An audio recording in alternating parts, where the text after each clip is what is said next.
Olá pessoal, beleza? Começando aí mais uma videoaula para o segundo ano, tá? Do ensino médio do Colégio Atenas. Saudade de vocês, grande abraço. Professor Henrique aqui falando com todos aqueles que estão vendo aí pelo Facebook, Watch, pelo meu canal no YouTube. Seja bem-vindo a essa aula, que nós vamos continuar tratando daquela primeira aula nossa, guarde bem, tá? Seguindo aí a apostila do SAS, seguindo a aula aí, que é a aula, se não me engano, a aula 6, né, que nós começamos na aula passada, seguindo a apostila do SAS, caminhando já, quase chegando na aula 7, mas ainda naquela aula anterior que nós falamos sobre células e sobre tecidos meristemáticos, célula vegetal e tecido meristemático. Eu gostaria de dar sequência a essa aula, que nós vimos os meristemas na aula passada, os meristemas primários, os meristemas secundários. É claro que você já guardou o meristema primário, dermatogênio, tá? Ou protoderme, periblema ou parênquima fundamental, ou meristema fundamental, que forma o parênquima, e o pleroma ou procâmbio. No caso da raiz, você tem o calipto primogênio, no caso do caule, você tem gema. Esses são os meristemas primários, relacionados com o crescimento vegetal em comprimento. Já os meristemas secundários estão relacionados ao crescimento do vegetal em espessura. Espessura, beleza? Então estão relacionados ao crescimento vegetal em espessura. Esses meristemas nós temos dois, tá? Quem são esses dois meristemas? Filogênio e câmbio. Filogênio está relacionado com a formação da parte da casca morta vegetal, que é o suber, e para dentro forma o tecido cicatrizante, que é um tecido parenquimático, que é o filoderma, beleza? E o câmbio, que vai dar sequência àquilo que os meristemas primários pró-câmbio começaram. O câmbio vai formar o que, meu caro? Guardou aí? Vai formar o xilema secundário e o floema secundário. Ou lenho, que é a mesma coisa que xilema secundário, e liber, que é a mesma coisa que floema secundário. Guardou? Então, dando sequência na aula passada, nós vimos que nós temos tecidos adultos, e esses tecidos adultos podem ser tecidos de revestimento e podem ser tecidos de proteção. Ou proteção, né? E nós temos também os tecidos que são os tecidos parenquimáticos, que destinam-se a ser a sede da fotossíntese. Sede da fotossíntese. Então são tecidos que apresentam grande concentração de cloroplasto. Eu gostaria de começar por esses tecidos que nada mais são do que a sede da fotossíntese no corpo vegetal. Deixa eu só colocar aqui para vocês já, para não ter nenhum BO depois aqui, tá? Vamos colocar aqui os primeiros tecidos que representam a fase aí, ou a sede da fotossíntese, que é rico em cloroplasto, portanto é rico em clorofilo. Que nós vamos ter um tecido conhecido como parênquima. Tá vendo aqui, ó? Aqui você tem uma folha, essa folha está em corte transversal, então é como se eu tivesse assim, ó, minha mão, tá? Tem a mão aqui, ó. Então, ó, no meio da mão aqui, ó, é o tecido que preenche a folha. Aqui é a parte de cima, aqui é a parte de baixo da folha, só para você entender, tá? Então veja só, a folha ela é revestida na parte de cima por uma epiderme foliar e na parte de baixo também por uma epiderme. Essa aqui a gente vai chamar de epiderme superior e essa aqui nós vamos chamá-la de epiderme inferior da folha. Agora, o meio da folha, presta atenção, meio da folha, nós vamos chamá-lo de mesófilo, entendeu, meu caro? Mesófilo foliar, ou meio da folha, tá? Nesse meio da folha, você vai ter o preenchimento, então, pelo tecido formado pelo meristema primário, conhecido como periblema, ou meristema fundamental. Esse tecido formado pelo periblema, nós vimos na aula anterior que ele é conhecido como o quê? Parênquima ou clorênquima. Guarde bem aí, ó. Parênquima ou clorênquima. Então tá aqui esse tecido, belezinha? Tá vendo que tem essas bolinhas aqui nesse tecido? Essas bolinhas aqui representam os cloroplastos, tá? Então aqui eu tenho a folha cortada nesse sentido. Então, Zé, eu tenho dois tipos de parênquima, né? Você tem dois tipos de parênquima. Eu tenho o parênquima palissádico e o parênquima lacunoso. Zé, qual que é a diferença? No palissádico, as células são alongadas. Tá vendo aqui, ó? Em forma de uma paliçada. Parece um monte de bambu um próximo ao outro. Isso que é paliçada, tá? E no parênquima lacunoso, as células estão em forma de lacunas, são células mais arredondadas. Agora presta atenção no detalhe que você não pode esquecer. Zé, aqui eu tenho a estrutura aqui, tem outra estrutura aqui, essa estrutura é fundamental, né? É fundamental, porque ela é conhecida como estômato. E é essa estrutura que permite as trocas gasosas, a entrada de CO2 na célula, a saída de água vaporizada para o meio externo, a saída de oxigênio no meio externo, após o processo fotossintético que nós vimos aí.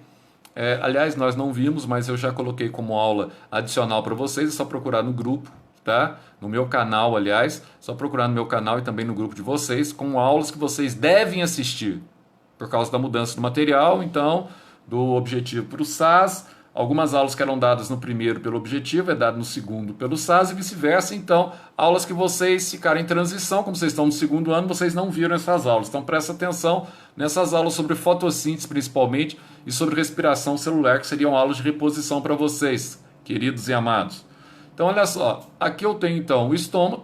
Mariana Figueiredo olhando para cá. Sofia, presta atenção. Então, ó, acorda, Sofia. Ó, aqui eu vou ter, então, ó, a liberação, tá?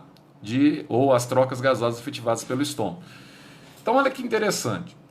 Nesse tecido, então, o que você tem que guardar para mim, tá? O parênquima palissádico, ele está localizado logo abaixo, tá vendo aqui, ó? Abaixo da epiderme superior. As células são justapostas, tá vendo aqui, ó? Células são justapostas, praticamente não tem espaços intercelulares, então as células são bem juntinhas. Por que elas são juntinhas, Essa parte da planta é a área que aquece mais, meu caro. Como é a área que aquece mais, para evitar que a evaporação, né, a saída excessiva de vapor d'água para o meio externo. Então, essa saída excessiva de vapor de água no meio externo é transpiração. Então, para evitar a transpiração excessiva da metade para cima da folha, você tem essas células que estão juntinhas, para diminuir os espaços intercelulares por onde circulam esse vapor. Tá certo? Já no caso do parênquima lacunoso, as células já são em formas de lacunas. Os espaços intercelulares, melhor dizendo, são em formas de lacuna. Tá vendo? Uma lacuna aqui, uma lacuna aqui. Tá? As células com pontinho azul, que tem os cloroplastos, são as células do parênquima. Essas lacunas aqui acumulam vapor d'água.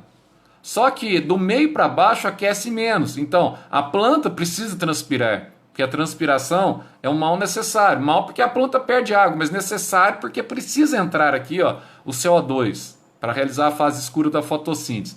Então, o que vai acontecer aqui, ilustríssimo? Olha, você vai acumulando aqui nas lacunas, tá vendo aqui, ó? Nas lacunas, e vai saindo através dos espaços intercelulares que são maiores, vai saindo vapor de água através da evapotranspiração vegetal, tá? Então, guardou? Aqui aquece menos, acumula mais vapor de água. Aqui aquece mais, acumula menos vapor de água. Por isso que as células aqui são justapostas e as células aqui têm espaços do tamanho de lacunas, que é o tamanho mais ou menos das células que estão circundando. Outra coisa que você não pode esquecer, ao contrário do parênquima palissádico, o parênquima lacunoso, ele está localizado acima da epiderme, tá? Acima da epiderme o quê? Da epiderme inferior. E um detalhe que você está vendo no desenho aqui, ó, que eu deixei para falar por último, ó, as duas epidermes, elas são revestidas, tá, por uma substância lipídica impermeabilizante, e nesse caso específico aqui, ó, relacionada às células vivas, que é o caso da epiderme. Essa substância impermeabilizante é a cutina, tá? A cutina, que é um lipídio impermeabilizante, ele vai revestir então e formar essa estrutura que nós chamamos de cutícula da epiderme, tá? Cutina forma a cutícula, um lipídio impermeabilizante, tá? Então, só para ficar bem armazenado na sua cabeça, para você não esquecer, aqui, ó, eu coloquei, tá, o parênquima, que pode ser então derivativo principalmente no meristema primário. No caso aqui que está escrito aqui, ó, do meristema secundário, Zé, o que significa isso? Meristema secundário. Quando eu falei do felogênio, eu falei para vocês do feloderma, tá? Então, ele pode ser também um tecido secundário, além de ser um tecido primário. tá? Então ele pode ser um tecido secundário, no caso do feloderma, aí nesse caso a origem dele é o meristema secundário, que é destinado diretamente aí com o filogênio. Então aqui eu tenho os 3 tipos de parênquimas, tá? O parênquima clorofiliano, que a gente chama de assimilador ou clorênquima, não esqueçam desse nome. E nesse parênquima, é óbvio, parênquima tem muito cloroplasto, principal função do tecido parênquimático, em geral, é a fotossíntese. Acho que isso já ficou claro, né? Então eu tenho aquele primeiro parênquima que você acabou de ver, que é o palissádico, tá? E tem o segundo parênquima, que é o lacunoso. Lembrando que o palissádico, que eu acabei de falar para vocês, guarde bem isso, além da fotossíntese, ele protege também contra a transpiração excessiva, acabei de falar, e funciona como um filtro de luz solar, tá? Enquanto que o parênquima lacunoso, ele destina-se mais ao processo fotossintético. Então, qual que é a estrutura central da fotossíntese na célula vegetal? Bom, a estrutura central da fotossíntese na célula vegetal é o que nós chamamos de cloroplasto. Agora, presta atenção no detalhe. Qual que é o tecido onde há mais células vegetais com maior concentração de cloroplasto, tá? Para efetivação do processo fotossintético? Bom, esse tecido é conhecido como parênquima clorofiliano, tá certo? E esse tecido conhecido como parênquima clorofiliano, ele pode ser subdividido em parênquima palissádio e parênquima lacunoso, como você vê aqui, ó, palissádico e lacunoso. Bom, além desse tipo de parênquima, que é o parênquima clorofiliano, clorênquima ou assimilador, tem alguns outros tipos de parênquimas? Sim, tem outros tipos de parênquima, tá? Você vai ter aqui também os parênquimas que nós chamamos de parênquimas destinados à reserva do vegetal. Ah, Zé, então a reserva do vegetal está relacionado com o quê? Bom, ele pode reservar amido, ele pode reservar água e pode reservar ar. Ah, Zé, em quais circunstâncias que isso acontece? Bom, ele reserva amido normalmente na região radicular, tá? Ou em alguns grãos, tá, dos frutos. Então você tem ali grãos de amido, por exemplo. Milho é um fruto, o grão de milho é um fruto tipo cariopsis, tá? Mas principalmente em raízes e caules que não estão diretamente expostos à luz, são subterrâneos, portanto esse tipo de parênquima de reserva, ele normalmente ele não vai ser portador aqui de cloroplasto, tá? Porque normalmente ele está mais escondidinho, beleza? Então, ó, você tem o parênquima milífero, reserva amido. O parênquima aquífero reserva água. O parênquima aquífero é comum em que tipo de planta? Em plantas de ambiente extremamente seco, em plantas de clima desértico. Então, nessas plantas, é comum você ter aqui o parênquima aquífero, que vai então reservar água para que no período de extrema seca, ou no período que não tem nada de água no solo, ele vai então fornecer essa água a partir desse tecido parênquimático, tá ok? Então olha só, ele tem uma capacidade de funcionar como uma esponja, que tem uma capacidade de embeber muita água, tá? E ficar com essa água retida, e à medida que o tempo vai passando, ele vai então liberando essa água à medida que há necessidade. Zé, e o parênquima irífero ou airênquima? Esse parênquima irífero ou airênquima, ele tem um outro detalhe interessante, muito comum em plantas aquáticas que flutuam sobre a água, tá? Vamos lembrar aqui, por exemplo, Vitória Regia, né? Você tem uma planta aquática. Então, ó, os espaços intracelulares naquela região que nós vimos agora há pouco aqui, ó, no lacunoso, esses espaços aqui são muito grandes, aí são conhecidos como câmaras, não são conhecidos como lacunas. Então, como esses espaços eles ficam preenchidos de ar, tá? Então, nesse parênquima, tá? Nós vamos então ter aqui um detalhe interessante. Nós vamos ter o acúmulo de ar nesse parênquima que vai permitir a flutuação das plantas aquáticas, beleza? Então nós vamos chamar esse parênquima de airífero ou airênquima. E também nós temos outros tipos de parênquimas que estão bastante presentes no tecido vegetal, que funcionam como o tecido conjuntivo, como célula de preenchimento ou célula de cicatrização, tá? Como aqueles que eu já mencionei, como por exemplo o feloderma, esse derivado do felogênio e não derivado de quem? Do periblema, certinho? Bom, além do parênquima, que é um tecido bastante comum, nós vamos ver aqui um outro tecido bastante comum na célula vegetal, que é o tecido de sustentação, tá? Esse tecido de sustentação, nós vamos ter aqui o primeiro, é o colênquima. Esse tecido é formado por células vivas. Então tem dois tipos de tecido exclusivamente para sustentação no vegetal. Eu vou ter o colênquima e vou ter o esclerênquima. Enquanto que o colênquima é formado por células vivas, o esclerênquima é formado por células mortas. Tá? Eu expliquei isso, célula viva, célula morta, volta na aula anterior lá sobre célula vegetal, você vai entender quando a célula está com lumen celular preenchido pelo protoplasma, viva, quando ela está com lumen celular vazio, tá? Só tem a estrutura da parede celular que é morta e permeável, então ela é conhecida como célula morta. Esse tecido aqui, o colênquima, tá? É um tecido que não apresenta aquela substância, aquele polímero fenólico fundamental para promover rigidez e estruturação do vegetal, que é conhecido como lignina. Ele não apresenta lignina, mas tem um detalhe. Embora nunca apresente lignina, ele vai ter aqui, ó, estruturas de celulose, basicamente, que é o polissacarídeo presente na parede celular, tá? Estruturas ricamente de celulose, ricas em celulose, presente nos ângulos das células vegetais, tá? Promovendo o seu enrijecimento, promovendo o seu endurecimento, promovendo a sua sustentação corpórea, tá? Então, o colênquima, ele é muito presente nas regiões vivas da planta, principalmente em regiões aí destinadas ao caule, tá? Você vai ter muita coisa relacionada ao colênquima e na região que dá sustentação às folhas, que nós chamamos de pecíolos das folhas. Lembrando que esse tecido não é encontrado na raiz, porque é um tecido formado por células vivas, é um tecido verde, é um tecido que tem cloroplasto. Então, na raiz, normalmente as raízes são subterrâneas e elas não têm contato, basicamente, com, tá, essa parte aí luminosa que esse tecido tem contato. Aqui eu tenho aqui, ó, você vai ver aqui, ó, as células, dá para você ver os reforços de celulose, ó. Não tem lignina, mas tem reforços de celulose na região da angulação das células. Isso que vai promover, então, o enrijecimento, tá, dessas células. Então, não esqueçam disso. Bom, no caso do esclerênquima, o esclerênquima aqui é uma outra situação diferente. Qual que é a situação diferente relacionada ao esclerênquima?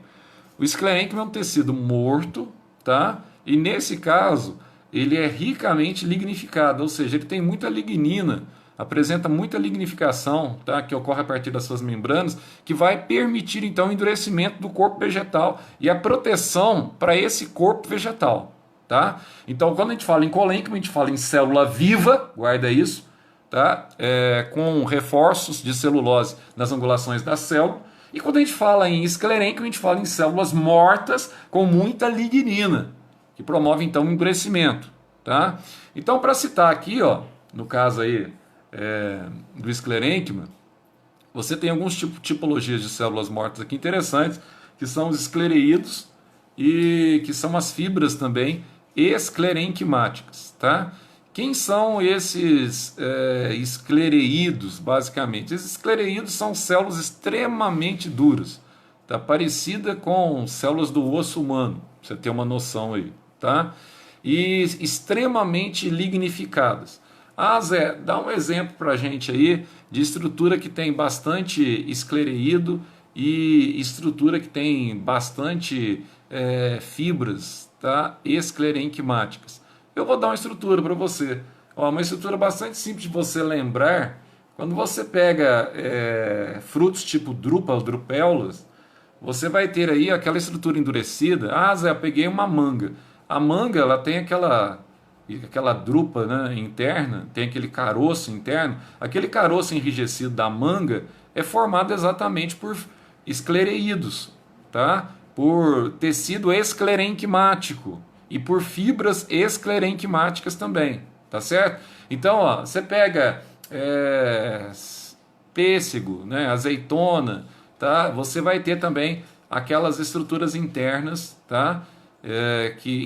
Rígidas, duras, e essas estruturas são representadas pelas estruturas esclerenquimáticas mortas, que servem de proteção interna para a planta também, e proteção externa quando ela está alicerçada aí aos tecidos condutores de seiva. Então aqui eu tenho dois tipos de esclerênquima, ó. Eu tenho aqui a fibra esclerenquimática, que dá para você ver aqui, ó, e tem os esclereídos, tá? Também aqui formado por uma célula meio que prismática, tá certinho? Então fica fácil você guardar. Pessoal, além disso, nós temos também o tecido de revestimento. Então, nesse tecido de revestimento, nós vamos ter aqui, ó, principalmente a epiderme, tá? A epiderme é um detalhe interessante que você vai guardar para mim, não vai esquecer de jeito nenhum. A epiderme é formada por células basicamente vivas, tá? Ao contrário do súber, que é formado por células mortas, que vai substituir a epiderme posteriormente. Só que essas células não têm cloroplasto. Aí você fala, Zé, mas a epiderme não tem cloroplasto? A epiderme não tem, mas o principal anexo da epiderme, que são os estômatos, eles são ricos em cloroplasto, tá? Então, nos estômatos você vai ter muito cloroplasto. Na epiderme em si, normalmente não tem. Então, você tem, Zé, para que serve a epiderme na planta? A epiderme destina-se a várias funções. Aí eu coloquei algumas funções para vocês aí, para ficar fácil de vocês memorizar. Então, olha, primeiro, proteção contra transpiração e ferimentos.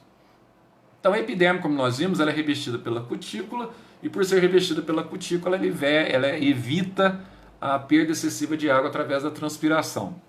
A epiderme também ela tem a função de absorver substâncias que são lançadas sobre o vegetal. Só que essa absorção de substância está relacionada com esse anexo que é o estômato, tá? Dependendo do tamanho do estômato, você vai ter maior ou menor eficácia na absorção. Então tem muita gente picareta que vende produto químico, aí eu falo como engenheiro agrônomo, conhecendo, né, o pessoal que trabalha muitas vezes na profissão. A maioria são profissionais sérios, mas tem muita gente aí que não é séria, né? Aí o indivíduo ele aparece vendendo um determinado aminoácido para ser aplicado no vegetal, oferecendo maior produtividade. Só que aí você vai ver, esse aminoácido, a molécula dele, é maior do que a abertura estomática daquela planta. Então não entra, tá? Não vai ser absorvido. Então o indivíduo vai jogar dinheiro fora. Ele joga dinheiro sobre a planta, aliás, ele joga o produto sobre a planta, e o que vai acontecer? Como não é absorvido, ela vai escorrer e não vai acontecer absolutamente nada, tá? Outra coisa interessante, trocas gasosas, fundamental, tá? A epiderme está relacionada a trocas gasosas porque ela está relacionada também aos estômatos. E a epiderme também está relacionada com a secreção e a excreção de várias substâncias aí que servem também para liberar, por exemplo, excretar algumas substâncias que estão presentes no vegetal que devem ser eliminadas para o meio externo, tá? E essa excreção e secreção está relacionada com parênquimas secretores. Vou citar um exemplo aqui de secreção que é o látex da borracha, tá? Que é produzido no parênquimas, é liberado a partir da epiderme, tá? E também a partir da relação que ela tem com os pelos, com as papilas, tá? Com os acúlios, etc. Tal, são os anexos epidérmicos. Essa secreção, essa excreção pode estar relacionada com a urtiga, liberação de substâncias urticantes também. Então não esqueça aqui, ó, proteção contra a transpiração excessiva e para preservar, tá, o vegetal, contra ferimentos. Absorção de substâncias, trocas gasosas, secreção e excreção. Então guardou isso aí, belezinha. Outra coisa, a epiderme forma aqui, ó, vários anexos. Quais são esses anexos? Ó, que estão presentes. Da mesma forma que você tem unha como anexo epidérmico, tá? O vegetal também vai ter aqui cutícula como anexo epidérmico. Então a cutícula, formada pela cutina, mais uma vez, para revestimento e impedir que haja uma desidratação excessiva da planta. Além da cutícula, nós vamos ter aqui os pelos, tá? Os pelos, quando eles são mortos, eles têm um detalhe interessante, né? Ele serve para refrescar a planta, principalmente o limbo foliar, diminuindo a transpiração vegetal, tá? E além disso também serve para proteger a planta. As papilas, tá? São estruturas também de proteção da planta. E os acúlios, que é diferente totalmente dos espinhos, são anexos epidérmicos que são normalmente verdes, tá? Estão relacionados à epiderme. Nem sempre são, mas podem ser, a maioria das vezes são verdes. E você vai lembrar aqui dos acúlios da roseira, tá? Aí você vai ter aqui os acúlios, por exemplo, como é que chama? Da laranjeira, melhor dizendo. Da laranjeira e do limoeiro. O que acontece? todo tecido que você consegue, você viu lá, ah, Zé, parece espinho. É espinho ou é acúlio? Pra você fazer o teste, é só você ir na planta e quebrar um. Se você quebrar com facilidade, é um anexo epidérmico, tá? É um acúlio. Agora, se você quebrar com dificuldade, é um espinho. Então, essa é a melhor forma de você estabelecer a diferença entre acúlio e espinho, tá? Porque os espinhos são formados por fibras esclerenquimais que a gente acabou de ver, tá? Já os acúlios são anexos epidérmicos. As escamas também são estruturas protetoras que envolvem também a absorção de várias substâncias que estão relacionadas à epiderme, e os estômatos, que são os principais anexos epidérmicos, porque os estômatos estão relacionados com a absorção, tá, do CO2 e a liberação da água no processo de evapotranspiração. Então, os estômatos representam um dos principais anexos epidérmicos. Então, falando em anexos aí, você tem a cutícula, que eu já falei rapidamente. Aqui você tem o estômato. Eu não vou ter aqui, ó. Eu vou ter o estômato e aqui eu vou ter, então, olha que legal. Eu vou ter aqui a estrutura do estômato, tá? Zé, como é que funciona essa estrutura do estômato? Olha só. O estômato, ele tem um poro central conhecido como ostíolo. É daqui que ele vai abrir, aqui ele está fechado, aqui ele está aberto, tá vendo? Está na epiderme. E ele é verdinho porque ele é rico em cloroplastos, esses pontinhos que estão aqui nele, tá? Então, ó, quando o vegetal está transpirando, ele promove, então, a abertura desse poro central, que é o ostíolo. Por isso que a gente fala que transpiração é um mal necessário. Mal porque ele está perdendo água, mas com a abertura desse poro central aqui, ó, você tem a saída de água, mas você tem a entrada de CO2, tá? E ele tem duas células. Ele tem a célula que guarda o ostíolo, que a gente vai chamar de célula guarda ou célula estomática, e vai apresentar uma outra célula, que está para o lado aqui mais de fora, que é a célula anexa ou célula companheira, que compartilha o metabolismo, tá, com ele. Então aqui, ó, com relação à posição dos estômatos, o que eu tenho que falar para vocês? Os estômatos, eles podem estar na região de cima da folha, na epiderme superior, tá? Quando isso acontece, quando os estômatos estão alojados na região de cima da folha, isso é mais comum em plantas, tá, que estão em ambiente sombreado, nós temos o fenômeno conhecido como epistomatismo, ou seja, estômatos alojados na posição de cima da folha. Quando os estômatos estão alojados na posição debaixo da folha, ou seja, na região que nós chamamos de epiderme inferior, tá?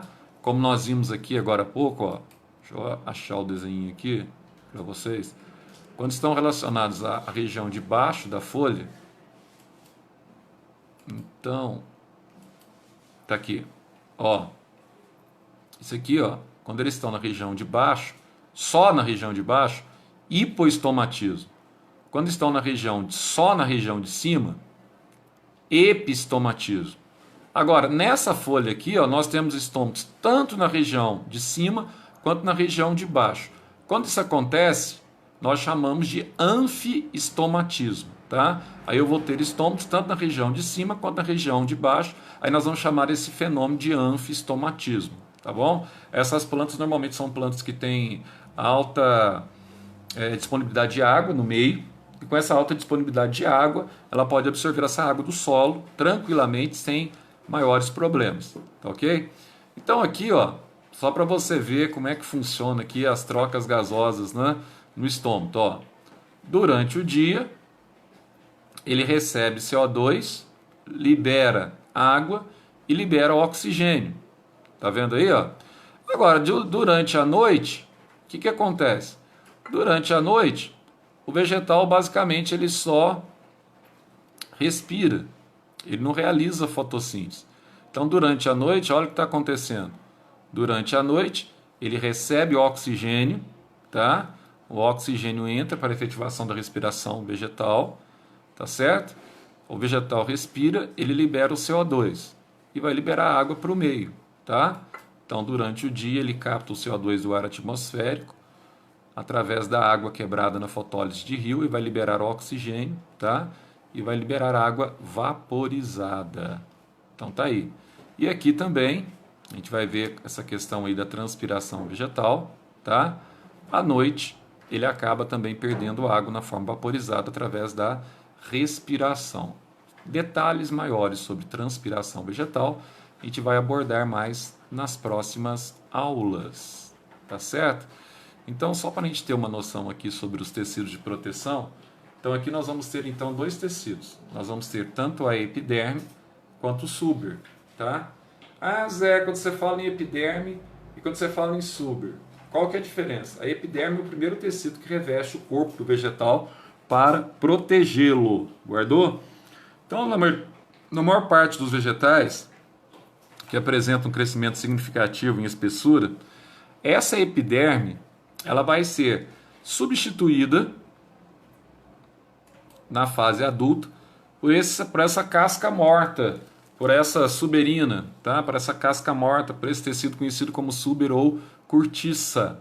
Aí qual que é a diferença, Zé? Então o suber, ele substitui o vegetal? Substitui. Só que o estômato, você tem que guardar bem isso, tá? O estômato, ele está presente na epiderme, tá certo? Então o estômato está presente na epiderme. Ele não está presente no suber. Aí você fala para mim assim, então Zé, no caso do suber, você não vai ter mais então trocas gasosas? Vai sim, meu caro. Você vai ter trocas gasosas sim, tá? Por quê? Porque aqui no suber você tem alguns poros que a gente vai chamar de lenticelas, e esses poros, eles abrem sem o comando vegetal. Enquanto os estômatos abrem através da transpiração vegetal, aqui você não tem o comando vegetal para abertura das lenticelas. Elas ficam abertas para o meio externo e permitem, tá, as trocas gasosas aqui, ó, a saída do oxigênio, saída da água evaporada, entrada do CO2, tá, no vegetal que já apresenta aquela casca morta que você bate no tronco ou bate no caule, ela vai sair na tua mão. Então essa casca morta é conhecida como suber, tá? Ou também conhecido como cortiça. Então esse tecido, ele tem algumas características interessantes, porque ele é formado então por células mortas, que você não vai esquecer disso, tá? As células estão ali juntinhas, exceto nessas aberturas que ocorre a formação das lenticelas, que permitem então as trocas gasosas, tá ok? Então é um tecido de proteção, é um tecido que substitui a epiderme no corpo vegetal, tá? E esses poros, eles ficam abertos, eles não são regulados pelo vegetal, como acontece com os estômatos. E para a gente finalizar essa aula, nós vamos ter aqui ainda, tá, os tecidos condutores vegetal. Então nós vamos ter aqui o lenho, tá, ou xilema, e nós vamos ter aqui, ó, o líber ou floema. Então, alguns detalhes interessantes com relação ao lenho ou xilema e ao líber ou floema. Primeiro, Zé, esse tecido que você fala que é um tecido morto, que é o lenho ou xilema, que vai formar uma rede de traqueias no vegetal, esse tecido que é morto, esse tecido, Zé, que conduz a seiva inorgânica ou a água e os sais minerais do solo, esse tecido, fala para mim um detalhe interessante. Sempre ele é morto, como diria eu, ele nasce morto, é um tecido morto, tá? Não é, meu caro. Esse tecido, ele, no momento que ele é formado no vegetal, ele é formado a partir do auxílio do que nós chamamos de parênquima lenhoso. Então, esse parênquima lenhoso, ele vai formar então o que nós chamamos de xilema jovem. E esse xilema jovem nós chamamos de alburno, tá? E só para você entender, então esse tecido que conduz a seiva, ele vai então envelhecendo até morrer. E a maior parte da planta é formada por tecido morto, praticamente 99%. Por que a gente chama de lenho aqui? Exatamente porque no meio do caule você tem a lenha, né? Que é aquele tecido morto. Só na casca que você tem aí, basicamente, os tecidos vivos relacionados ao floema. Então, olha, o lenho ou xilema, basicamente, ele é formado por elementos de vasos e traqueídeos, que são células diferenciadas que permitem, então, a migração da seiva ao longo, tá, do corpo vegetal. Então, ó, essas células, tá, podem apresentar a parede terminal perfurada ou não, tá certo? No caso dos elementos de vaso, o que vai acontecer? Você vai ter aqui, ó, a parede terminal dessas células, são perfurados. Dos traqueídeos, eles não apresentam perfuração para migração da seiva na parede de vaso. Tá? Então a migração da seiva aqui se dá através de pontos, de pares de pontuação a partir da membrana secundária que nós vimos na aula anterior. Então aqui você tem a estrutura, tá vendo que parece uma traqueia, ó? E nessa traqueia aqui, ó, você tem a junção também de células esclerenquimásticas, tá? E a partir dessa traqueia aqui você vai ter a condução da seiva inorgânica da planta. Então, além desse tecido, nós vamos ter o tecido conhecido como líber ou floema. Já no caso do líber ou floema, tá? Esse tecido destina-se aqui ao transporte da seiva elaborada. Por que elaborada, Zé? Seiva orgânica. Porque ela foi elaborada no processo fotossintético. Então, ela vai sair da folha e vai ser armazenada agora na raiz, tá? Então, você tem o líber ou floema. Então, ó, esse tecido é vivo, bonitinho, tá? E também apresenta reforços aqui, ó, de lignina. Por quê? Uma das fibras que compõe esse tecido é a fibra esclerenquimática, tá? Então, basicamente, quando você olha para o líber ou floema, você vai ver aqui, ó, primeiro, que ele está bem mais próximo, tá, da casca da planta. Ele está próximo da região, tá, parenquimática do caule. E aqui, ó, você vai ter também, tá, a formação, a constituição desse tecido. Então, como que ele é formado? Você tem aqui, ó, o parênquima liberiano, que está relacionado à formação, tá? Você tem aqui as estruturas formadas relacionadas à condução, tá? Então, você tem os vasos liberianos que vão conduzir a solução de sacarose ou a solução de açúcar na planta. Esse parênquima liberiano, ele atua não só na junção, na formação, ele atua também na reserva, principalmente para o tecido xilemático, tá? Para migrar a seiva. E aqui você tem os elementos de sustentação relacionados aí principalmente aos esclereídos e fibras esclerenquimáticas, que a gente viu agora há pouco nessa aula ainda, sobre esses elementos de sustentação, tá?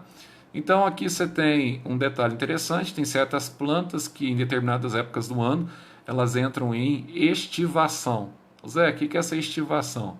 Ó, ela dorme, entra em dormência, né? Cai em todas as folhas, parece que ela está morta. Por que ela parece que está morta, Zé?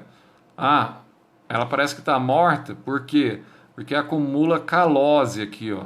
Calose. O que é essa calose, Zé? Calose é hidrato de carbono que obstrui o floema ou líber, impedindo que a seiva seja armazenada na raiz. Então, durante esse tempo, o vegetal ele entra em estivação, tá? E para todas as suas atividades fotossintéticas. Então, durante esse tempo, que normalmente coincide em florestas temperadas com o inverno, o vegetal ele entra em dormência, e ao entrar em dormência, você tem um detalhe interessante aqui, ó, tá? Ele vai viver das reservas radiculares, tá ok? Então você tem o vaso liberiano, aqui você tem as células anexas que ajudam o metabolismo dessas células do vaso liberiano, que normalmente são células anucleadas, então são células que precisam de auxílio, são células enfermeiras aqui anexas, tá? Aqui você tem o parênquima de sustentação, então essas estruturas vão formar o que nós chamamos de placas crivadas, por onde circulam a seiva orgânica do vegetal a partir do floema, tá?